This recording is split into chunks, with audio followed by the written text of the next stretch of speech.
Un cordial y atento saludo. Somos estudiantes de la Universidad Iberoamericana, Facultad de Ciencias Sociales Humanas, Maestrías en Educación. Los integrantes para este video son Luis Albeiro Benavides Salazar, Lucía del Carmen Chapuel y Angie Brigitte Corán Portilla. En esta oportunidad vamos a dar a conocer acerca de las pedagogías críticas como una clave decolonial. Bueno, para entender la pedagogía crítica y su relación con la decolonialidad, es importante conocer las diferencias entre colonización, colonialismo y colonialidad, lo que se le ha denominado como pedagogía crítica decolonial. En este sentido, existe una relación entre la modernidad y la colonialidad. Por lo tanto, entender que la colonialidad es una cara oculta de la modernidad, que quiere decir que, más preciso, para comprender este sistema, es que es un sistema capitalista, moderno, patriarca, excluyente y colonial. Esto tiene una visión muy amplia y es que es autoritaria y verticalista.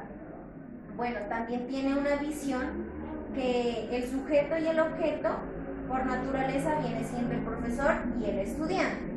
Por lo tanto, en estos términos, entre estos conceptos, es preciso comprender que la modernidad no surge en la fecha que lo indica el autor Jürgen Habermas, sino la primera modernidad que es caracterizada por el autor Enrique Dussel desde 1492, en su libro El Encubrimiento, que surge a finales del siglo, más o menos entre el siglo XV. Así entonces, pues podríamos hablar que el capitalismo, la modernidad y la colonialidad surgen a finales del siglo XVI.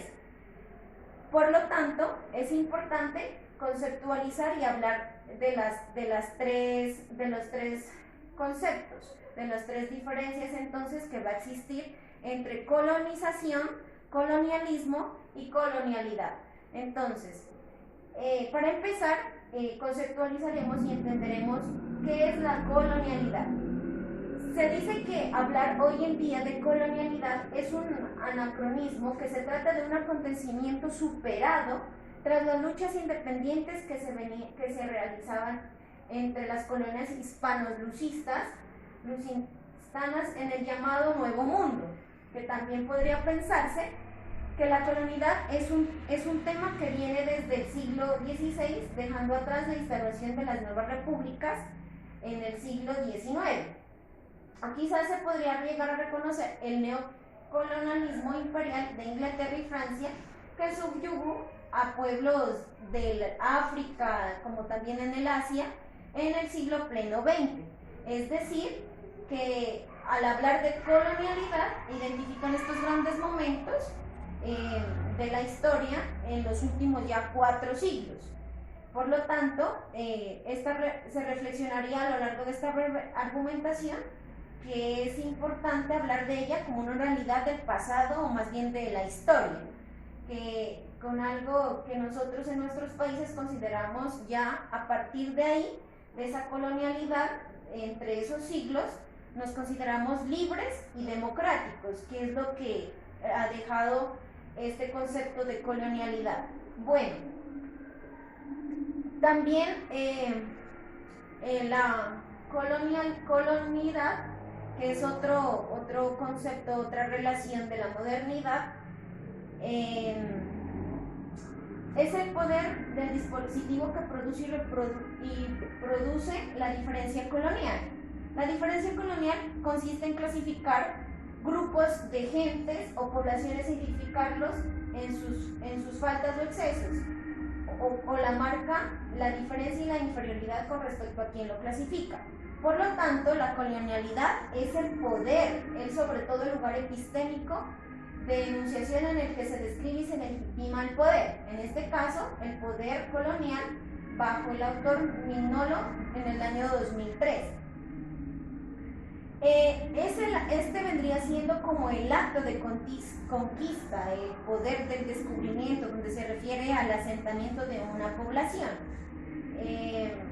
que también ocurre, es como decir un acto o el evento, o más bien acontecimientos que ocurren desde Europa, que vienen hacia América Latina, que todos sabemos que esto no es un invento, ya que no se llamaba así porque los indígenas originarios que habitaban en ese territorio, por decirlo así, lo denominaban Abya Yala, que es como un acto de conquista, como lo mencionaba anteriormente, es el poder de ejercer el descubrimiento, donde se refiere al asentamiento de esa población, que se radican ahí esa población.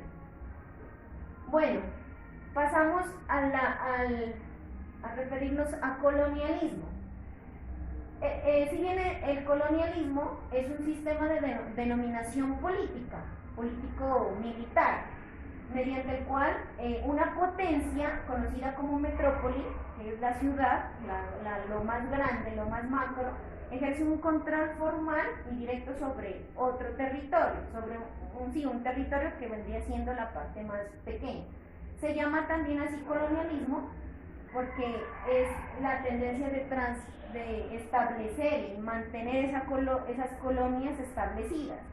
Por lo tanto, entender que el colonialismo implica la dominación por la fuerza de la población local en un territorio de otra región o nación ajena que remota a la potencia colonizadora y el asentamiento del colonizador en el nuevo territorio. Así pues, todo esto viene después del siglo XV y a mediados del siglo XVI, donde las potencias europeas se apoderaban de las naciones y de sus riquezas, de los talentos que tenían los territorios, ¿ya? Entonces ellos se apoderaban, esas potencias grandes, lo más grandes, se apoderaban de los recursos naturales y de los demás talentos que estos podían contener. Bueno, como existe colonialismo, pues también existe descolonialidad. También se habla de descolonialidad de la economía, de colonialidad de la ciencia, de colonialidad de la epistemología, de colonialidad de la educación, de descolonialidad de la investigación y por lo tanto la descolonialidad de la pedagogía, del currículo, de la didáctica y de la evaluación. Es decir, que se transita hacia otras formas igualmente válidas de hacer ciencia y educar. Es decir, ya nos pasamos de la colonización a la descolonización y es una forma de pensar diferente, nos abrimos, por decirlo así, del colonialismo, porque el descolonialidad lo llevamos nosotros en nuestras venas. Por lo tanto, esas formas heredadas del sistema capitalismo eurocéntrico, moderno y patriarca, excluyente, colonial, los podemos emancipar en unas formas diferentes de pensar y lo volvemos algo más libre, ¿ya? Entonces eso es lo que se refiere a la parte de descolonialidad.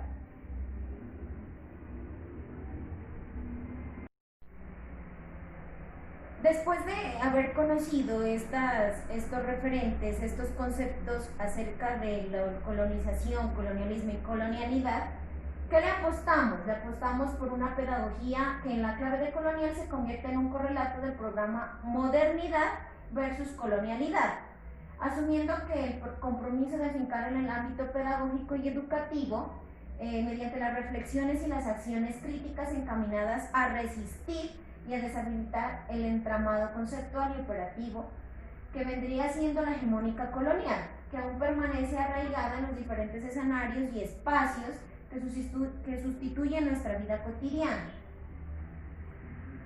¿Qué buscamos con la pedagogía freiriana, que también es un autor muy reconocido, aportes de gran valor en el pensamiento, en la pedagogía crítica y el pensamiento decolonial? Es que la pedagogía freiriana es un antecedente y fuente ineludible del pensamiento decolonial, es decir, las dos están relacionadas, ya que estas reflexiones tienen como objetivo principal presentar algunas líneas centrales en la discusión que plantea en lo pedagógico sobre la concepción ético-política de la educación. Por lo tanto, estos desarrollos vendrían llevados en lo teórico y en lo práctico a su vez en torno a la educación. Como sabemos, la pedagogía freiriana también habla acerca de la relación del opresor oprimido y la relación del poder saber ser en la vía de la liberación, que desde ahí, desde la relación entre el oprimido y la relación del poder ser, la persona se vuelve más liberadora y su forma de pensar viene siendo más libre en relación a los problemas de la vida cotidiana, es decir, se vuelve más autocrítico.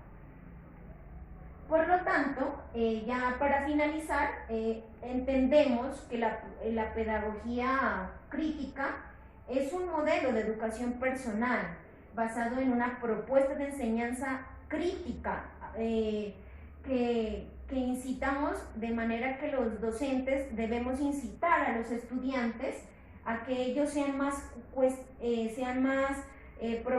problematizadores, más cuestionantes ante diferentes situaciones que la vida cotidiana les presenta, y asimismo ellos sean capaces de resolver y de dar soluciones a esas problematizaciones que se encuentran. Lo que estas prácticas están basadas también en la libertad, lo que se quiere es promover en los estudiantes el pensamiento crítico, la conciencia crítica que se le imparte. Por lo tanto, ¿qué busca la pedagogía crítica? Lo que busca la pedagogía crítica es estructuras sociales que afectan en la vida de la escuela, particularmente situaciones relacionadas, como les mencionaba anteriormente, más que todo en la vida cotidiana, en la vida diaria y en el ámbito escolar, y la estructura del poder. En segundo lugar, que se interesa por el desarrollo de habilidades del pensamiento crítico reflexivo de cada estudiante, con el fin de transformar a la sociedad, que sean capaces de tener pensamientos que permita contribuirle a la sociedad, que sean educados y a la vez que sean profesionales.